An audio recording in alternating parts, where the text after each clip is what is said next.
Bueno, la Casa de la Mujer es una organización feminista que este año cumple 35 años, que en los 35 años de su existencia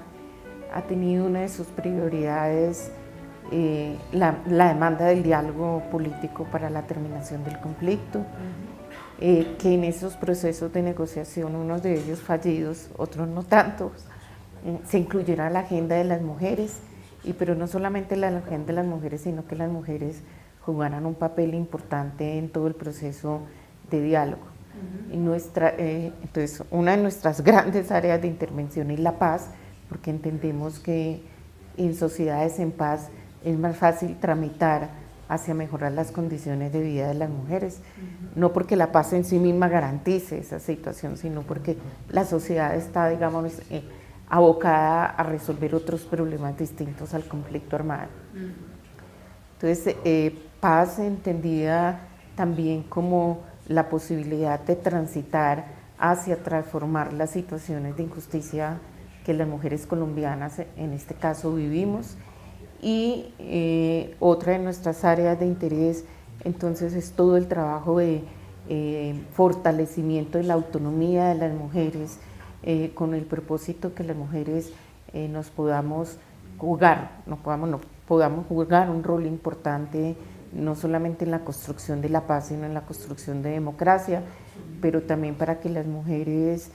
esto puede sonar muy extraño, pero dada la ideología patriarcal, muchas mujeres en este país no se asumen como sujetos de derechos. Entonces trabajamos mucho en el fortalecimiento de la autonomía de las mujeres, en la posibilidad de que las mujeres desarrollen capacidades, habilidades que tienen ahí y que por sus condiciones de subordinación o opresión pues no han podido desarrollar, o por las condiciones materiales de vida de estas mujeres. Entonces, mucho trabajo sobre autonomía de las mujeres, mucho trabajo también con las mujeres en procesos de incidencia, de forma que las mujeres ganen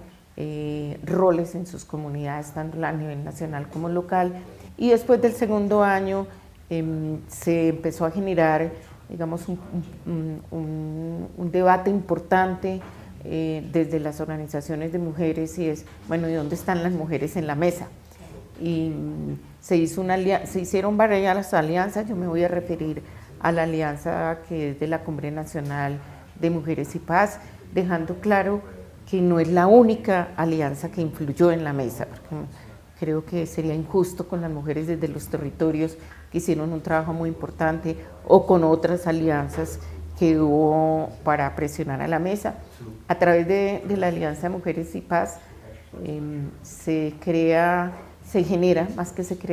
un primer espacio, que es la primera Cumbre Nacional de Mujeres y Paz, que es un proceso que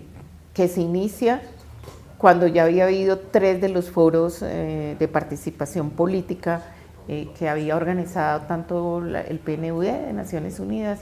como la Universidad Nacional a solicitud de la mesa de diálogo. Presionamos mucho, digamos, en la mesa. ¿Y qué es lo que se obtiene? Bueno, o los logros, que el gobierno nombrara 2 plenipotenciarias de parte del Estado colombiano, la creación de la subcomisión de género al interior de la mesa, y ya había habido 2 temas discutidos, que era el de reforma rural y el de participación política, no, 3 temas, y participación política y drogas. Entonces se logra que en la mesa se acuerde que estos temas se van a discutir a la luz de los derechos, se van a volver a revisar, más que discutir, a revisar a la luz de los derechos de las mujeres, porque